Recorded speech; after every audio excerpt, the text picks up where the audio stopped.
Welcome to Mega Nine TV. 18 ఏళ్ల సుదీర్ఘ నిరీక్షణ అనంతరం రాయల్ ఛాలెంజర్స్ బెంగళూరు ఐపీఎల్ కప్పును గెలుచుకుంది. ఈ ఆనందంతో దేశమంతా పెద్ద ఎత్తున ఫ్యాన్స్ సంబరాలు జరుపుకున్నారు. కానీ విజయోత్సవం కొన్ని గంటల్లోనే ఆవిరైంది. బెంగళూరులోని చిన్నస్వామి స్టేడియం వద్ద చోటు చేసుకున్న తొక్కిసలాట ఘటన పెను విషాదాన్ని మిగిల్చింది. తమ ఆరాధ్య క్రికెటర్లను చూసేందుకు పెద్ద ఎత్తున ఫ్యాన్స్ రావడంతో తొక్కిసలాట జరిగి 11 మంది చనిపోయారు, 50కి పైగా గాయపడ్డారు. ఈ ఘటన యావత్ దేశాన్ని దిగ్భ్రాంతికి గురిచేసింది.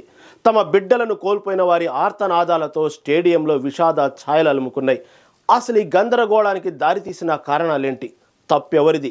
లేనిపోని వదంతులు సృష్టించింది ఎవరు? ఆర్సీబీ మేనేజ్మెంట్ ఏం చెబుతోంది? కర్ణాటక ప్రభుత్వం యాక్షన్ ప్లాన్ ఏంటి? Let's watch this special focus.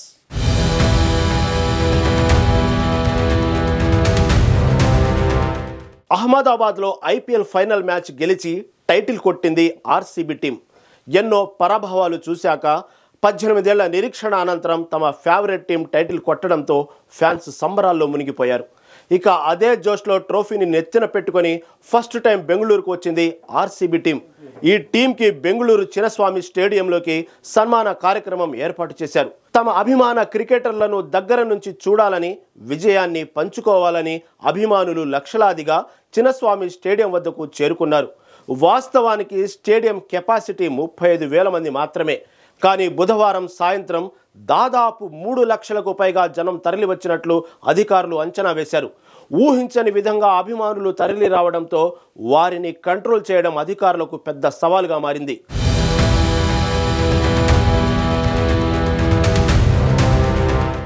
Chinnaswamy స్టేడియంలో మొత్తం 21 స్టాండ్లు, 13 గేట్లు ఉన్నాయి. ఇందులో 9, 10వ నెంబర్ గేట్లను రాష్ట్ర క్రికెట్ అసోసియేషన్ మెంబర్స్ ముందుగానే రిజర్వ్ చేశారు. 5, 6, 7 గేట్ల నుంచి ఫ్యాన్స్కు ఎంట్రీ కల్పించారు. ఇక్కడున్న 7వ నెంబర్ గేట్ నుంచి చూస్తే చిన్నస్వామి స్టేడియం మెయిన్ ఎంట్రన్స్ నుంచి లోపలికి వచ్చే వ్యూ కనిపిస్తుంది. ఈ మెయిన్ ఎంట్రన్స్ నుంచే ఆర్సీబీ టీం గ్రౌండ్లోకి ప్రవేశిస్తుంది. దీంతో అభిమానులంతా ఈ 7వ నెంబర్ గేట్ వద్దకు పోటెత్తారు. అయితే పాసులు ఉన్న వారికి మాత్రమే లోపలికి వెళ్లే ఛాన్స్ ఉంది. కానీ చాలామంది పాసులు లేకుండానే అక్కడికి వచ్చేశారు. అదే టైంలో 7వ నెంబర్ గేట్ వద్ద ఫ్రీ పాసులు ఇస్తున్నారన్న ప్రచారం మొదలైంది. దీంతో ఫ్రీ టికెట్స్ కోసం ఆ గేటు దగ్గరకు పరుగులు తీశారు. టికెట్లు ఇస్తున్నారనే కంగారులో ఒకరికొకరు తోసుకోవడం, బ్యారికేడ్లు ఎక్కి ముందుకు దూసుకెళ్లినట్లు ప్రత్యక్ష సాక్షులు చెబుతున్నారు.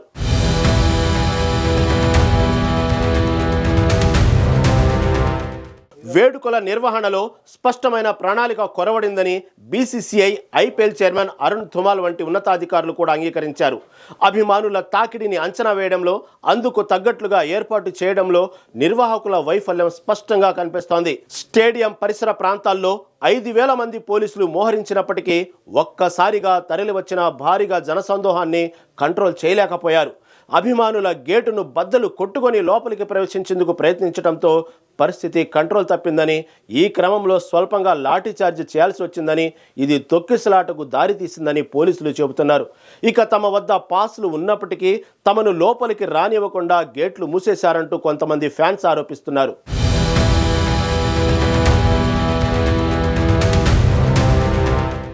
ముందుగా ఆర్సీబీ విక్టరీ పరేడ్ను విధాన సౌధం నుంచి చిన్నస్వామి స్టేడియం వరకు నిర్వహించాలని ప్లాన్ చేశారు.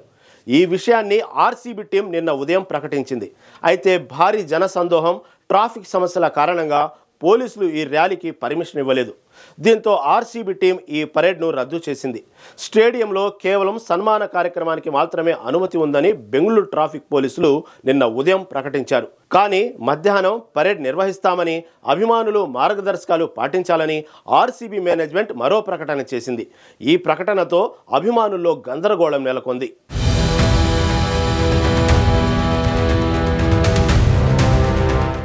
పరేడ్ ఉంటుందో లేదో తెలియక ఎక్కువ మంది నేరుగా స్టేడియం లోపలికి వెళ్లేందుకు ఆసక్తి చూపించారు. తమ అభిమాన ఆటగాళ్లను, ట్రోఫీని చూసేందుకు అభిమానులు అత్యుత్సాహం ప్రదర్శించారు. తొక్కిసలాటకు ఇది కూడా కారణమే. అభిమానులు స్టేడియం గేట్లను బద్దలు కొట్టి చెట్లు, బస్సుల పైకెక్కి లోపలికి వెళ్లేందుకు ప్రయత్నించారు. దీంతో పరిస్థితిని మరింత ఉధృతంగా మారింది. ఇక తొక్కిసలాటలో గాయపడిన వారికి, ప్రాణాలు కోల్పోయిన వారికి వైద్యం అందించడంలోనూ ఆలస్యం చోటు చేసుకుంది. ట్రాఫిక్ కారణంగా అంబులెన్సులు సకాలంలో హాస్పిటల్స్కు చేరుకోలేకపోయాయి.